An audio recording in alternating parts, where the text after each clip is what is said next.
Hello guys, welcome to my YouTube channel. My name is Harjeet Kaur. हम कर रहे हैं क्लास 10th की ज्योग्राफी की एनसीईआरटी, जिसमें हमारा चैप्टर 6 चल रहा है मैन्युफैक्चरिंग इंडस्ट्रीज। तो इसमें आज हम शुरू करेंगे एल्युमिनियम स्मेल्टिंग से। एल्युमिनियम स्मेल्टिंग की बात करें तो ये इंडिया की second most important metallurgical industry है। मोस्ट इम्पॉर्टेंट मेटलर्जिकल इंडस्ट्री क्यों है? क्योंकि जो एल्युमिनियम मेटल है ना, ये बहुत ही लाइट होती है, इसको क्रोजन नहीं लगता, जल्दी जल्दी क्रोड नहीं होती है, और ये हीट की गुड कंडक्टर है, मेलिएबल भी है। और इसके साथ साथ जब हम इसमें दूसरी मेटल्स को मिक्स करते हैं ना, तो ये एक स्ट्रॉन्ग मेटल बन जाती है। जैसे हमने आयरन एंड स्टील इंडस्ट्री में देखा था कि जब हम स्टील बनाते हैं तो उस स्टील के साथ हम और भी बहुत सारी मेटल्स को मिक्स कर देते हैं, जो स्टील है उसको और अच्छा बनाने के लिए। जैसे इसमें हमने मैग्नीशियम मिक्स करा था, जो स्टील था उसको और ज़्यादा बेटर बनाने के लिए। तो सेम गोज विद एल्युमिनियम। तो एल्युमिनियम को और ज़्यादा स्ट्रॉन्ग बनाने के लिए इसमें हम दूसरी मेटल्स को भी मिक्स कर देते हैं। एल्युमिनियम को एयरक्राफ्ट बनाने के लिए यूज़ किया जाता है, यूटेंसिल्स बनाने के लिए यूज़ किया जाता है, और वायर्स बनाने के लिए यूज़ किया जाता है। और इसके साथ साथ आज की डेट में जो एल्युमिनियम है उसको स्टील के जगह पे यूज़ किया जाता है, कॉपर की जगह यूज़ किया जाता है, जिंक का जो सब्स्टिट्यूट है उसके लिए यूज़ किया जाता है, और इसके साथ साथ लेड की जगह भी एल्युमिनियम को यूज़ करने लगे हैं बहुत सारी इंडस्ट्रीज में, राइट। अब एल्युमिनियम स्मेल्टिंग प्लांट्स होते कहाँ कहाँ पे है इंडिया में? जो एल्युमिनियम स्मेल्टिंग प्लांट्स है ये कौन कौन सी स्टेट्स में सेटअप किए हुए हैं? ये है ओडिशा में, वेस्ट बंगाल, केरला हो गया, उत्तर प्रदेश, छत्तीसगढ़, महाराष्ट्र एंड तमिलनाडु में एल्युमिनियम स्मेल्टिंग प्लांट सेटअप किए गए हैं। अब बात आती है जो एल्युमिनियम है, एल्युमिनियम मिलता किससे है? एल्युमिनियम मिलता है बॉक्साइट से। तो एल्युमिनियम की जो रॉ मटेरियल है वो कहाँ से आता है? वो आता है बॉक्साइट से। और ये जो बॉक्साइट है ना, जो एल्युमिनियम का रॉ मटेरियल है, ये बहुत ही बल्की रॉ मटेरियल है, डार्क रेडिश कलर्ड रॉक में मिलता है।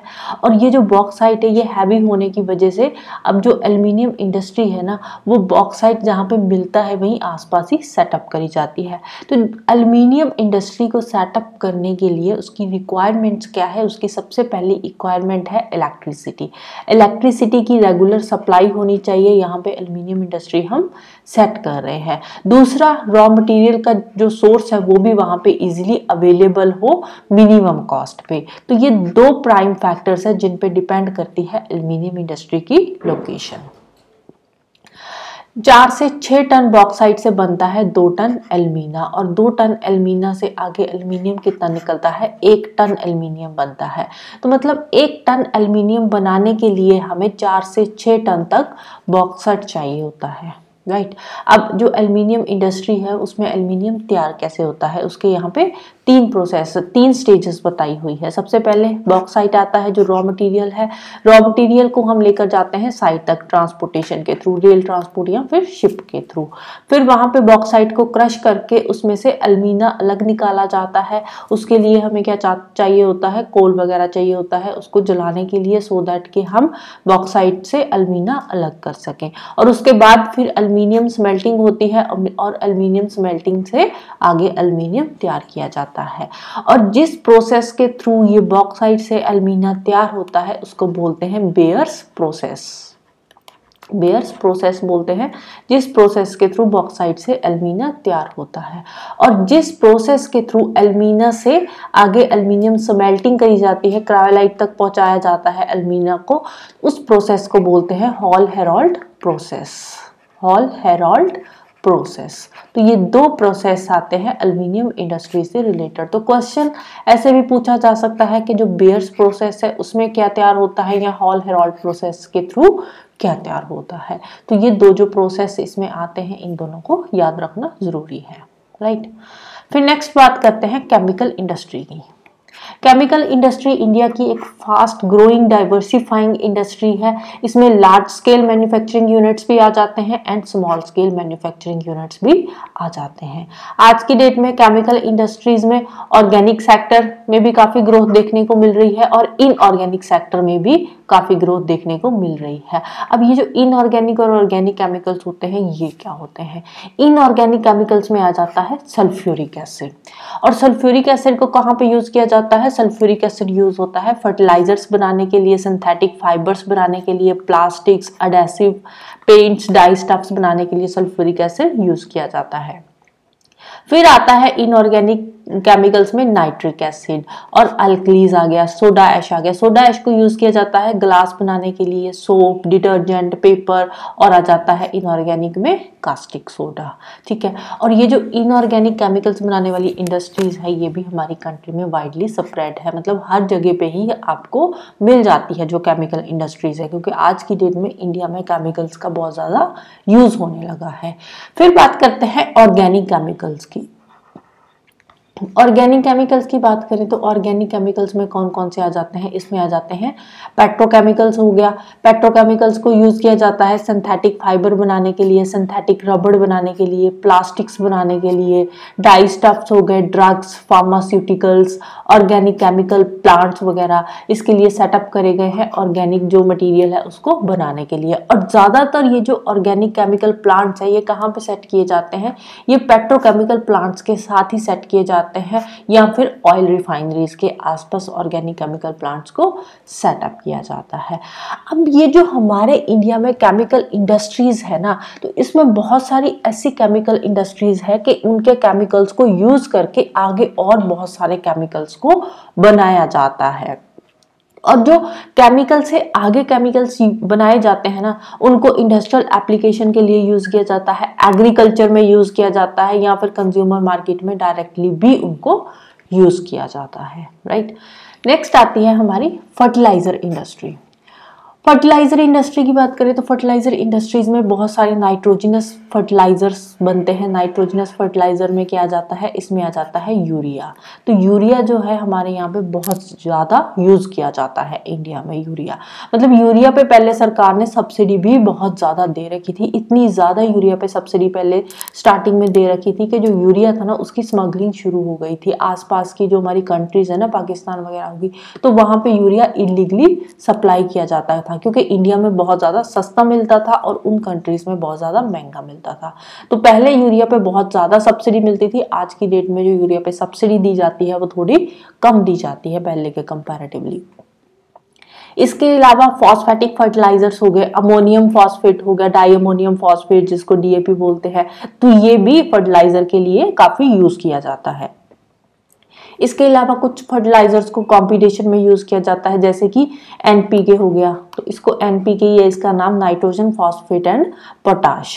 तो इसमें जो पोटाश है ना, नाइट्रोजन फॉस्फेट एंड पोटाश की हम जो बात कर रहे हैं, तो इसमें ये जो पोटाश वाला है ना केमिकल, ये पोटाश हमारे इंडिया में पोटाश के इतने ज़्यादा रिजर्व्स है नहीं है। अगर थोड़े बहुत रिजर्व्स हमारे पास पोटाश के है भी ना, तो वो कमर्शियली यूजेबल नहीं है, उसको हम यूज़ नहीं कर पा रहे क्योंकि हमारे पास इतनी टेक्नोलॉजी नहीं है कि हम उन रिजर्व्स को यूज कर पा रहे हैं।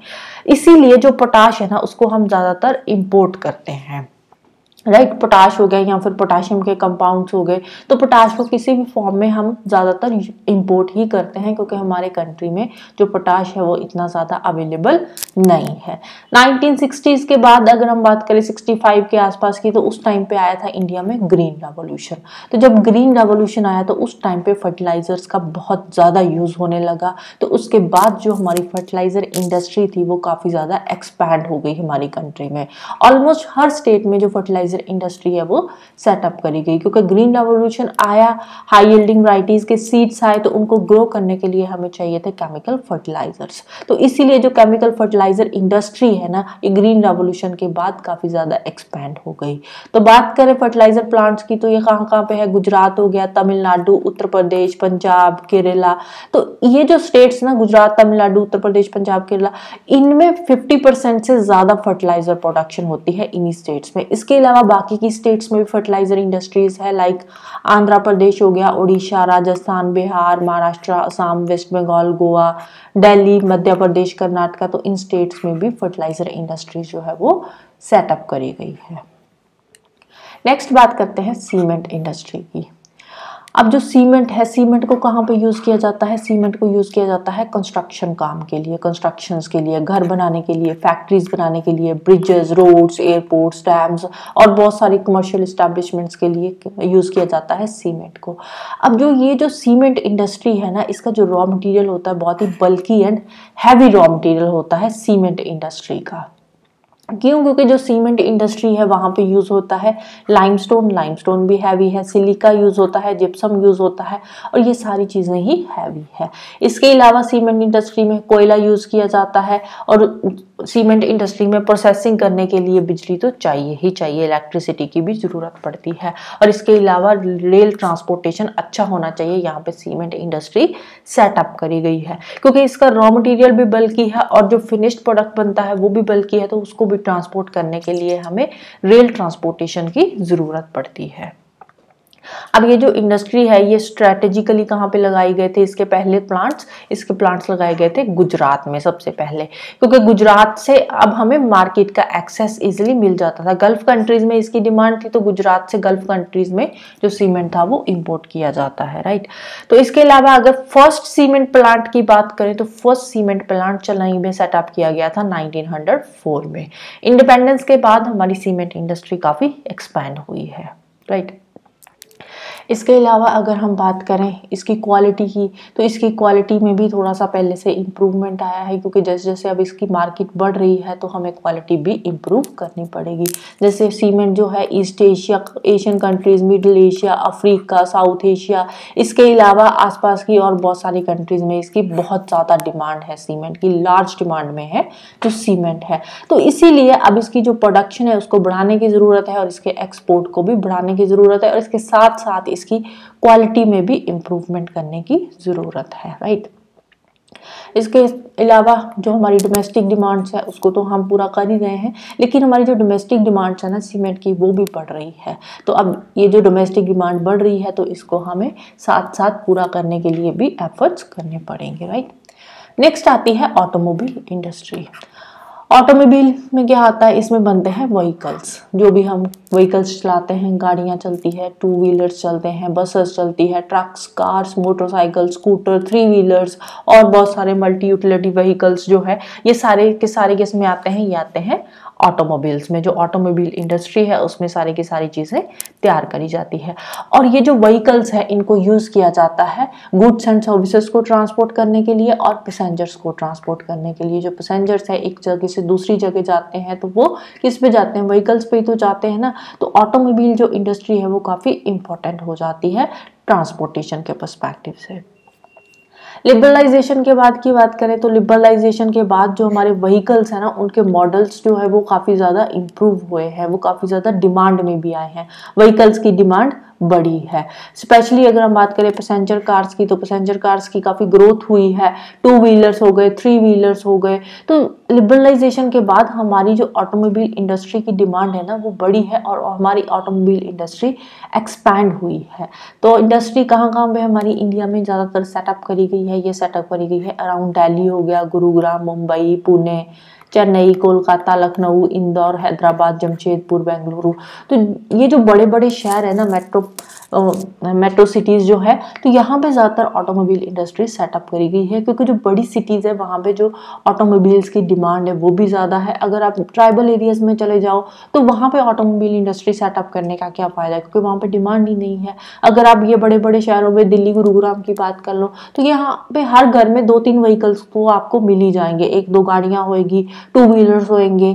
तो यहाँ पे डिमांड ज़्यादा है, तो इसलिए यहाँ पे ये जो इंडस्ट्रीज़ है ऑटोमोबाइल इंडस्ट्री है वो सेटअप करी गई है। वहीं पे ट्राइबल एरियाज़ में जाकर देख लो तो वहाँ पे कोई व्हीकल्स होता ही नहीं है, तो वहाँ पे इंडस्ट्री सेटअप करने का भी कोई मतलब नहीं है, राइट।